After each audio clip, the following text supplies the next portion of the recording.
नमस्कार दोस्तों, मेरा नाम है प्रदीप कुमार और आप देख रहे हैं मेरा YouTube channel genius classes bye Pradeep sir. आज हम इस वीडियो में गांधी जी के बारे में जानेंगे क्योंकि आज 2 अक्टूबर है और 2 अक्टूबर जो है हम लोग गांधी जी के जन्मदिन के रूप में मनाते हैं। तो आइए हम लोग गांधी जी के बारे में बहुत ही डीपली नॉलेज लेंगे कि आखिर गांधी जी की दिनचर्या कैसे थी और उन्होंने क्या क्या भारत के लिए अपना योगदान दिया।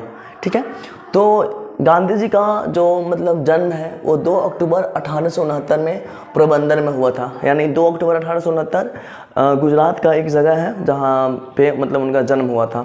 ठीक है, उनका पूरा नाम जो है मोहनदास करमचंद गांधी था। गांधी जी का पूरा नाम मोहनदास करमचंद गांधी था। पिताजी का नाम था करमचंद गांधी, माता का नाम था पुतलीबाई और पत्नी के नाम था कस्तूरबा गांधी। ठीक है, इनका विवाह जो है मात्र 14 साल की उम्र में ही पत्नी जो कस्तूरबा बाई थी उनके साथ इनका शादी हो गया। और शादी होने के बाद कुछ दिन के बाद फिर पहले आप लोग जानते थे कि पहले बाल विवाह होता था समाज में, एक अभी भी होता है, बहुत कम होता है लेकिन पहले बहुत अधिक होता था। ठीक है, तो शादी हुआ इनका करमचंद गांधी के साथ और कस्तूरबा गांधी के साथ। फिर पुत्र इनके 4 बेटे हुए। 4 पुत्र का नाम है हीरालाल, मणिलाल। देखिए नाम याद रखना बहुत आसान है। लाल दो जोड़ा नाम है, हीरालाल मणिलाल। फिर है देवदास रामदास, यानी 4 पुत्र इनके हुए। और फिर शिक्षा इन्होंने वैसे तो स्कूली पढ़ाई जो है अपना गुजरात से ही किया, लेकिन हायर एजुकेशन के लिए इन्होंने LLB किया और हायर एजुकेशन के लिए लेने के लिए ये कहाँ चले गए, लंदन चले गए। अब बहुत लोग सोचते होंगे कि गांधी जी इतना धनी मनी परिवार से बिलोंग कर सकते हैं क्या। तो हाँ, गांधी जी का जो दिन बचपन का लाइफ है वो बहुत ही अयासी पूर्ण था और उन्होंने अपना जो शुरुआत का जो जीवन जिया एक अमीर की तरह जिया। लेकिन हम लोग इसी वीडियो में आगे देखेंगे कि गांधी जी ने सब कुछ होने के बावजूद उन्होंने अपना सब कुछ त्याग दिया और अपना सब कुछ न्यौछावर कर दिया देश के लिए। आप लोग बहुत लोग गांधी जी को गाली देते हैं कि गांधी तो ऐसा है वैसा है, लेकिन जब आप सच्चाई जानेंगे कि हाँ गांधी ने क्या किया और गांधी जी कुछ गलत भी किए थे लेकिन गलती कम और सही काम ज़्यादा था उनका। ठीक है, जो कि हमारे देश के लिए एक बहुत बड़ी देन है। इन्होंने एक बहुत बड़ी भूमिका दी आज़ादी दिलाने में। अगर शायद ये नहीं रह पाते तो आज़ादी मिलती, लेकिन बहुत लेट से मिलती, क्योंकि आप लोग आगे और समझेंगे इसी वीडियो में कि आज़ादी जो है कैसे हम लोग को मिला और क्या हुआ। हम लोग यह वीडियो थोड़ा सा लंबा होगा, आप लोग धैर्य बना के रखेंगे, इसमें बहुत सारा नॉलेज मिलेगा आप लोगों को। ठीक है, तो ये तो ये था गांधी जी का जीवन का परिचय, इन्होंने क्या क्या किया। अब देखिए गांधी जी जो है LLB किए कब, 1891 में चले गए वो लंदन LLB करने के लिए। ठीक है, और 1891 में वो गए और 1893 में लंदन से वो वकालत करके चले आए। अब जब लंदन से वकालत करके आए घर पे, तो एक जो था गुजरात में रहने वाला एक व्यापारी था, वो उसका व्यापार चल रहा था अफ्रीका में।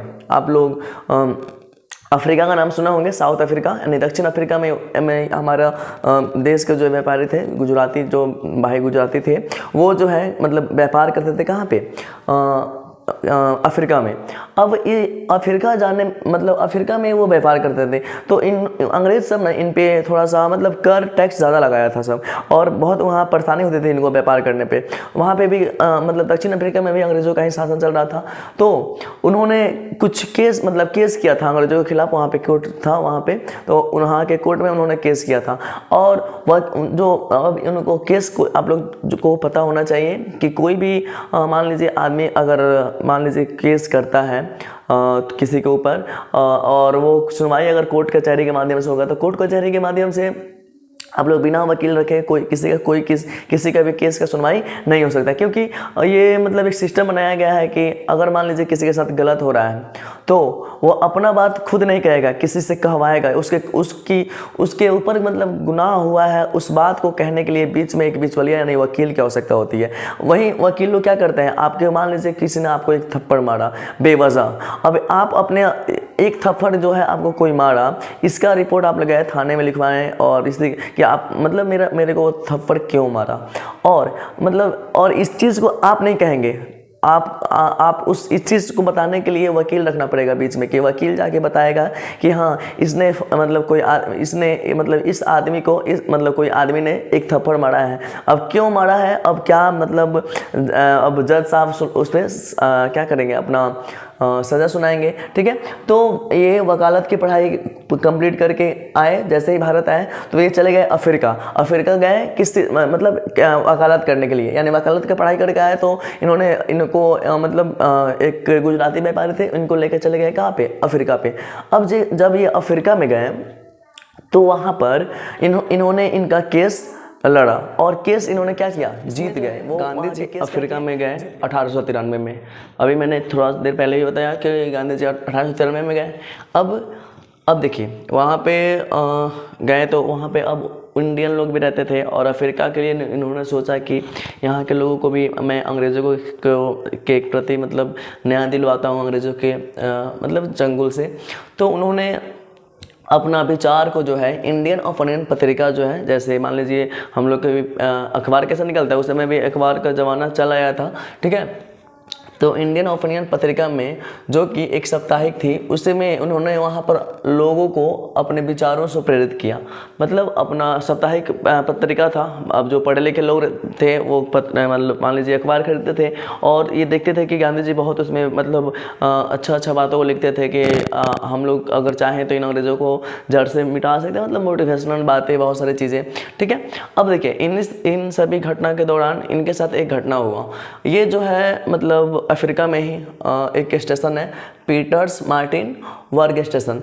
इन्होंने वहाँ पर मान लीजिए कहीं पे जाने भ्रमण करने के लिए ये जो है फर्स्ट क्लास की एसी का टिकट कटवाया, और जब ये उस पर बैठने गए ना तो मतलब जो अंग्रेज़ था उस पर, अंग्रेज़ जो टीटी था मतलब तो वो इनको धक्का मार के भगा दिया, और ये कहकर कि इंडियन आर नॉट अलाउ, यानी इंडियन उसमें मतलब इंडियन जो है इंडिया के लोग उस पर अलाउ नहीं है। और ये भी कहा भारतीय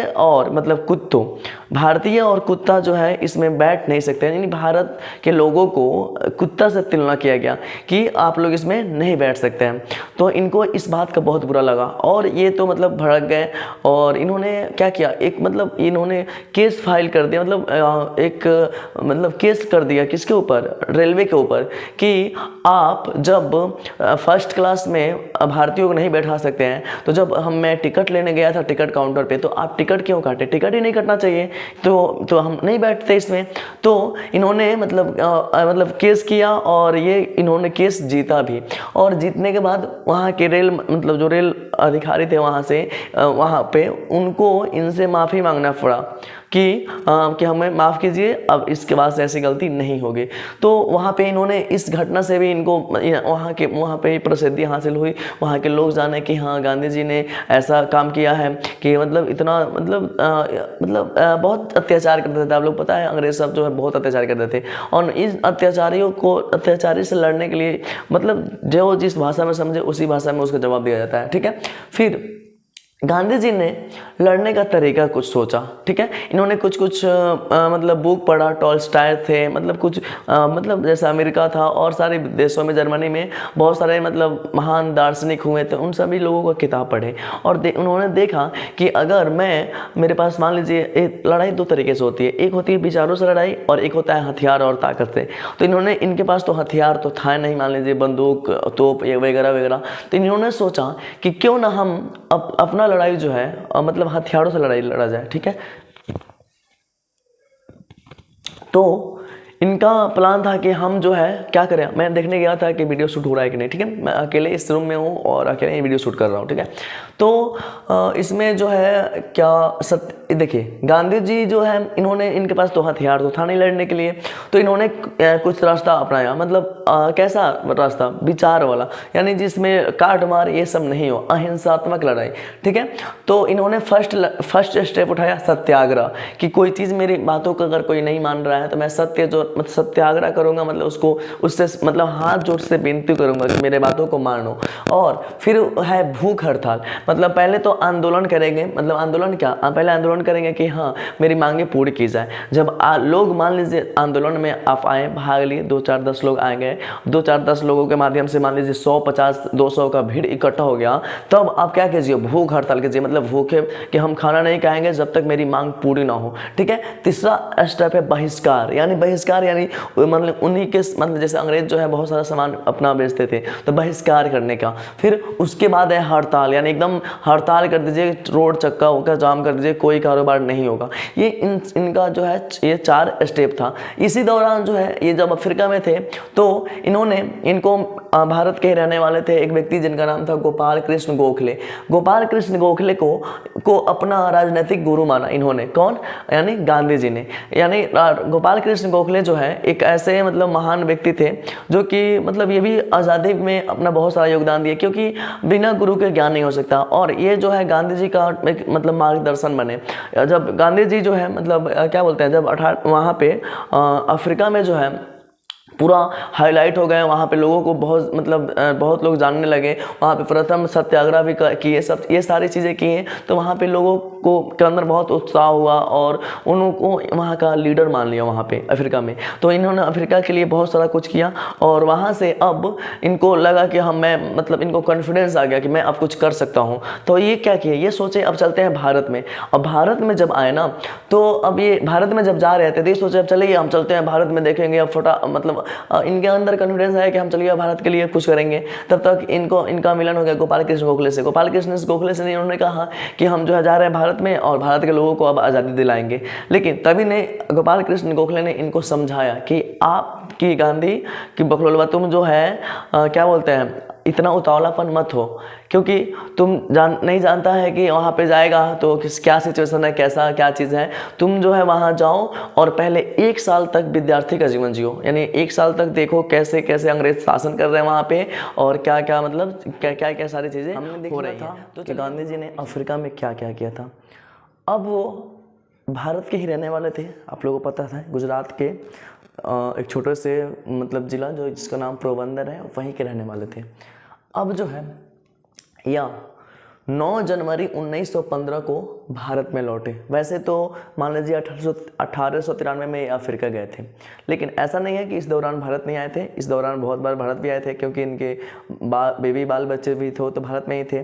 तो उन्होंने अफ्रीका जब गए 1893 में, तो फिर आपको मतलब समझिए कि 96 में जो है अपने बाल बच्चे को भी बुला लिए थे वहाँ पे, क्योंकि मतलब उनका मन नहीं लग रहा था तो वो बुला लिए थे। लेकिन फिर जो है आना जाना लगा रहा बीच में, लेकिन पूर्ण रूप से चले आए कब, ये 9 जनवरी 1915 को भारत में ये पूर्ण रूप से क्या हो गए, लौट आए। जब 1915 में लौटे और आप लोगों को मैंने बताया कि इनके गुरु जो है राजनीतिक गुरु गोपाल कृष्ण गोखले जो हैं, उन्होंने इनको डायरेक्शन मतलब कहा था कि आप जब भारत में जाएं तो वहाँ पे एक विद्यार्थी की तरह जिए। बताइए एक चीज़ मैं यहाँ पे आपको नोटिस करना चाहता हूँ, गांधी जी का जन्म हुआ था 2 अक्टूबर 1869 में और 1915 तक मतलब वो भारत लौटे। इनके बीच का अगर जीवन काल देखा जाए तो लगभग 45 साल का जीवन काल हुआ। और इन 45 साल के बाद पता एक इंसान का कहा जाता है ना कि इंसान जब चाहे कुछ भी कर सकता है। तो ये जो है मतलब समझिए 45 साल के उम्र में भारत में लौटे और वहाँ से अपना जीवन का मतलब जीवन जो है कैरियर का स्टार्टअप किया भारत के लिए अपना पूरा। वहाँ तक अभी मान लीजिए एक जो है क्या अभी लाइफ स्टाइल जो है रिच वाला जीते थे, कब, जब अफ्रीका थे तब तक। लेकिन जब ये लौटे भारत में तो इन्होंने देखा कि मैं अब थोड़ा सा अपना योगदान जो है किसके दूँ, भारत के लिए अपना योगदान दूँ। अब 9 जनवरी 1915 को भारत में लौटे। फिर 1916 में देखिए 1916 में जो है ये लखनऊ में देखिए क्या हुआ, 9 जनवरी को तो लौटे।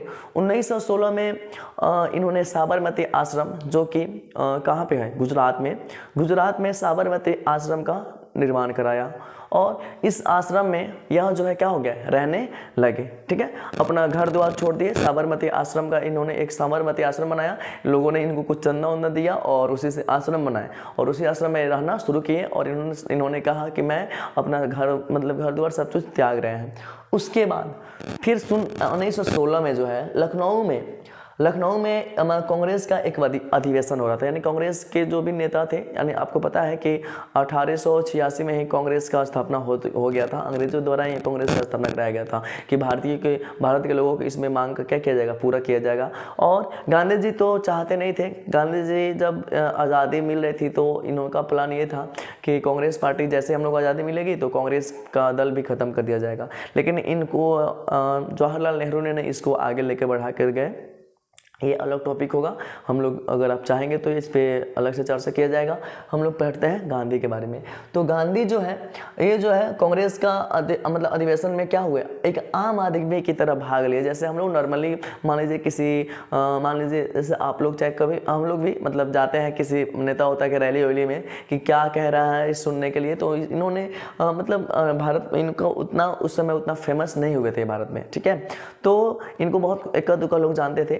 ठीक है, तो क्योंकि उस समय इंटरनेट की ज़माना तो था नहीं कि हाँ कोई आदमी कुछ भी करे तो वायरल हो जाएगा, फटाक दे, ऐसा तो कुछ था नहीं, धीरे धीरे लोग जानते थे।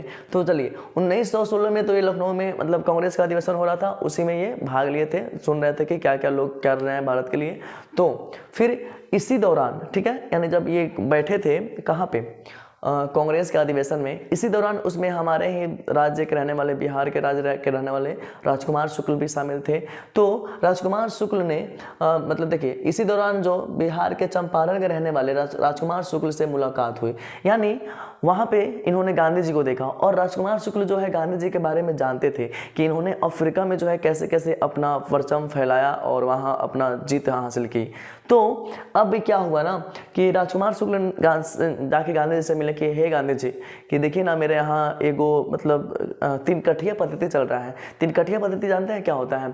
यानी यहाँ पे जो मतलब किसान थे बिहार के रहने वाले, तो यहाँ के किसानों के ऊपर अंग्रेज सब जो है, यानी 20 कट्ठा अगर किसान के पास खेत है तो 20 कट्ठा खेत में 3 कट्ठा खेत में आपको नील की खेती करना है और बाकी के खेत में आप जो भी मतलब धान मक्का जो भी गेहूँ उपजाते हैं वो उपजाइए। लेकिन अगर आपके पास 3 कट्ठा खेत है तो उसमें मतलब 20 कट्ठा खेत है तो उसमें आपको 3 कट्ठा नील बोना ही बोना है। अगर आप 3 कट्ठा नील नहीं बोते हैं तो आपकी मतलब पूरे परिवार को मतलब मारा पीटा जाता था, जेल किया जाता था, मतलब बहुत प्रताड़ना करते थे अंग्रेजी हम लोगों के ऊपर। ठीक है, तो मजबूरन यहाँ के लोग बहुत ही मजबूर हो गए थे। आप लोगों को पता है कि नील की खेती जो है करने से लगभग 30 साल तक भूमि बंजर हो जाती थी, 30 साल तक उसमें अनाज नहीं होगा। नील की खेती बहुत ही कॉम्प्लिकेटेड तरीके से होती थी और उसमें किसानों को बहुत लॉस होता था। ठीक है, तो अब देखिए इसमें क्या हुआ, इस दौरान जो है बिहार में मतलब बिहार के चंपारण के रहने वाले राजकुमार शुक्ल से मुलाकात हुई। यहाँ जो है 3 कठिया पद्धति पे इन्होंने चर्चा की। मेरे यहाँ 3 कठिया पद्धति 3 कठिया पद्धति है, उसमें जो है मतलब अंग्रेज सब बहुत ही हम लोग इसके साथ बेईमानी कर रहा है सब। तो इन्होंने कहा कि ठीक है कि आप एक सभा बुलाइए, हम उसमें आएंगे। अब देखिए पहले मतलब गांधी जी से के पहले मान लीजिए जब ये आंदोलन करते थे 3 कठिया पद्धति को हटाने के लिए, तो मान लीजिए जैसे चंपारण अभी मतलब देखिए आप लोग अगर बिहार चंपारण के रहने वाले हैं जो लोग, तो वो लोग तो जानते हैं कि चंपारण में 2 जिला है, पश्चिमी और पूर्वी। तो गांधी जी जो है पूर्वी चंपारण में गए थे, हम लोग पश्चिमी चंपारण में आते हैं। तो वही पूर्वी चंपारण में गए थे, मोतिहारी जो स्टेशन है वहाँ पे मतलब अभी उनका नाम मोतिहारी हो गया, उस समय चंपारण था, तो वहीं पे वो गए थे। ठीक है, तो अब वहाँ पे ये लोग जब धारणा करते थे ना, अब हम लोग यहाँ के जो मतलब ये राजकुमार शुक्ल हो गए और भी लोग वैसे मतलब बड़े बड़े नेता हो गए, तो यहाँ के लोग जब धारणा करते थे वहाँ पे, तो डीएम के मतलब जैसे कैसे आप लोग के आसपास जो जैसे मान लो आवास होता होगा डीएम का, तो उसी के आसपास लोग बैठ के धारणा करते थे।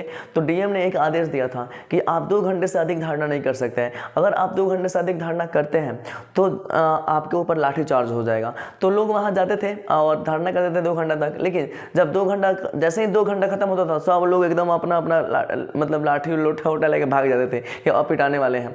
ठीक है, लेकिन जब गांधी जी वहाँ पे गए तो इन्होंने इस सारी समस्याओं को सुना और कहा कि कौन नियम है थोड़ा हम भी देखें, कौन है कि कौन रोक रहा है कि 2 घंटा हम लोग धरना करेंगे, जब तक मांग पूरा नहीं होगा तब तक हम लोग धरना देंगे। ठीक है, तो इन्होंने गए, वहाँ पे गए और जैसे ही मतलब वहाँ गए तो देखा सब पुलिस आया, डीएमओ में आया कि ये कौन आदमी को बुला के लेके आया है। तो गांधी जी को पहचान लिया सब, क्योंकि गांधी जो है लंदन से, गांधी जी जो है लंदन से पढ़ के आए थे और लंदन से पढ़ के आने के कारण इनको मतलब मान लीजिए सब तो लंदन से आकर यहाँ पे राज कर रहा था सब, हम लोग यहाँ ब्रिटेन वाला, ब्रिटेन यानी ब्रिटेन का एक जगह लंदन। ठीक है, तो अब इनको पहचान लिया सब वो, और कि अरे ये तो बहुत मतलब क्या ये टॉपर थे अपने मतलब स्टूडेंट लाइफ में जब थे वहाँ पे लंदन में जब पढ़ने गए थे वकालत की पढ़ाई, तो वहाँ के टॉपर स्टूडेंट रहे। तो ये देख के तो कहा सवारे भाई तो बहुत मतलब पहुँचा हुआ आदमी है, और अफ्रीका के बारे में भी जानना था कि अफ्रीका में ये जो आदमी है बहुत कुछ करके आया है। तो गांधी जी को देख कर बोला सब कि मतलब गांधी जी क्या किए, अब होने वाला था प्रत्येक दिन जो है 2 घंटा धरना होता था, लेकिन जब गांधी जी आए तो सब लोग जो है सोचे गांधी जी कि भागे 2 घंटा ही हम लोग आंदोलन कर सकते हैं, इससे ज़्यादा हम लोग करेंगे तो हम लोग लाठीचार्ज होगा। लेकिन 2 घंटा बीत गया और सब लोग यहाँ मतलब लाठी उठी लोटा पानी लेकर अपना भागने के लिए टिकाए थे कि जैसे ही लाठीचार्ज हो, गांधी जी तो आगे खड़े थे और सब लोग पीछे था, जैसे ही लाठीचार्ज होगा सब लोग हम लोग भागेंगे। लेकिन ऐसा कुछ भी नहीं हुआ, 2 दिनों तक धरना हुआ और 2 दिनों के धरना के बाद इनको जो है मतलब इनका बात सुना गया और 3 कठिया पत्ती को क्या किया गया, खत्म किया गया। यानी 1917 में हमारे यहाँ चंपारण में आए गांधी जी, और उसमें जो है राजेंद्र प्रसाद और एएन सिन्हा, ये दोनों आदमी भी उनके साथ में थे कि अगर मान लीजिए कुछ होता है तो गांधी जी को मतलब बचाया जा सके। ठीक है, उसके बाद जब ये मतलब ये खबर पूरे मतलब आग की तरफ फैल गई पूरे देश में कि हाँ कि मतलब भारत में फर्स्ट टाइम सत्याग्रह आंदोलन, यही जो मतलब 1917 में ही चंपारण सत्याग्रह आंदोलन इन्होंने शुरू किया, और यहाँ से इनका शुरुआत हुआ जीवन का, कैरियर का पूरा। अब यहाँ से इन्होंने मतलब देखिए आप लोग मतलब जो भी यहाँ बिहार के रहने वाले जो भी लोग हैं, हम लोग बिहार की भूमि जो है किसी भी काम को शुरुआत करने के लिए बहुत ही अच्छी मानी जाती है। आप लोग इतिहास उठाएंगे ना बिहार का, तो बिहार इतिहास में बहुत बेहतरीन था, लेकिन आज के नेता जो है सब ये तहस नहस करके रखा है सब बिहार को। अगर ये नेता सब अच्छा से डेवलपमेंट करें ना तो हम लोग बिहार के लोग जो है बहुत मेहनती होते हैं, ये कुछ भी कर सकते हैं, इनको कोई भी काम दो, कुछ भी सिखाओ, कुछ भी सीख जाएंगे। ठीक है, बस यहाँ कमी है एजुकेशन की और इन नेताओं की, मतलब जो कि उनके अंदर ईमानदारी आए और अच्छा से अपने कामों को करें। ठीक है, और देखिए अब चंपारण आप लोग सब लोग जानते हैं कि हाँ भारत में सबसे पहला चंपारण सत्याग्रह कहाँ पे हुआ था, यानी पूर्वी यानी बिहार से, और यहीं से इनका गांधी जी का कैरियर स्टार्ट हुआ भारत से। अब यहाँ पे ये जो है जीत गए, मतलब जीते तो पूरा एकदम ढिढोरा पीट दिया गया कि हाँ एक गांधी नाम का आदमी आया है, अंग्रेज से तो उनको नहीं डराता है, एकदम फटाफट जवाब लड़ाता है, कोनो कुछ भी पूछे। ठीक है, अब क्या हुआ 1918 में अहमदाबाद जो था वहाँ पे बहुत सारा अंग्रेजों का फैक्ट्री चल रहा था, कपड़ा का मिल उद्योग चल रहा था, वहाँ पे कपड़ा सिला जाता था। उसमें जो है मतलब मजदूरों को जो है सही से वेतन नहीं दिया जाता था, और मजदूर मान लीजिए एक्स्ट्रा काम करते थे तो उसको बोनस भी नहीं दिया जाता था। मान लीजिए 8 घंटा आप ड्यूटी करते हैं और 8 घंटे के आपको मतलब काम, मान लीजिए आपको 500 रुपये मिल रहा है 8 घंटा ड्यूटी के, लेकिन मान लीजिए अब 2 घंटा और आप बढ़ा के किए तो उसका भी तो खर्चा मिलना चाहिए ना। तो उसका खर्चा ये अहमदाबाद मिल में मतलब मजदूर काम करते थे तो जो एक्स्ट्रा काम कर रहे थे उनका बोनस नहीं दिया जाता था, जिसके कारण मजदूर जो है बहुत बौखलाए हुए थे। इनको पता चला कि गांधी जो है मतलब चंपारण में गए हुए हैं, चलो उनको लेकर आया जाए। तो 1918 में ये अहमदाबाद गए और वहाँ के मिल का जो मैनेजर है उससे भेंट किए। तो उसके मतलब प्रोसेसर बहुत लंबा क्या हुआ मतलब कोर्ट कचहरी गए तो कोर्ट में जज कहा कि ये सब हमारे मतलब देखिए मतलब ये सब कंपनी का टर्म एंड कंडीशन अलग होता है कि कंपनी जैसा चाहे वैसा रख सकती है। तो इन्होंने ऐसा मतलब क्या हुआ, गांधी जी भूख हड़ताल पे बैठ गए वहाँ पे कि ना जब तक मतलब कंपनी के मालिक जो है इस बात का घोषणा नहीं करेगा कि हम 30% जो है बोनस देंगे सबको, तब तक मैं यहाँ से नहीं जाने वाला हूँ, यानी अतिरिक्त कर मतलब अतिरिक्त पैसा दिया जाए। ठीक है, इस तरह से अब फिर खेड़ा आंदोलन भी हुआ 1918 में ही इन्होंने, तो इस तरह से इन्होंने लगातार आंदोलन करना शुरू किया। उसके बाद आया गया फिर जालियांवाला बाग और भी बहुत सारा काम आया। मतलब अब चलिए वीडियो बहुत लंबा होगा, अगर आप चाहते हैं कि इसके आगे वीडियो मैं बनाऊं या और चाहते हैं कि इसके आगे का मतलब नॉलेज आप लोग चाहते हैं लेना तो आप लोग कमेंट कीजिएगा, अगर तो मैं इसका पार्ट 2 बना दूंगा। ठीक है, अगर नहीं चाहते हैं तो बस यहीं पर मैं स्टॉप करूँगा। ठीक है, तो तब तक के लिए जय हिंद। और वीडियो अगर अच्छा लगे तो आप लोग जो है इस चैनल को लाइक एंड सब्सक्राइब करें और जितना ज़्यादा से ज़्यादा हो सके आप मुझे सपोर्ट करें, ठीक है। तब तक के लिए धन्यवाद, जय।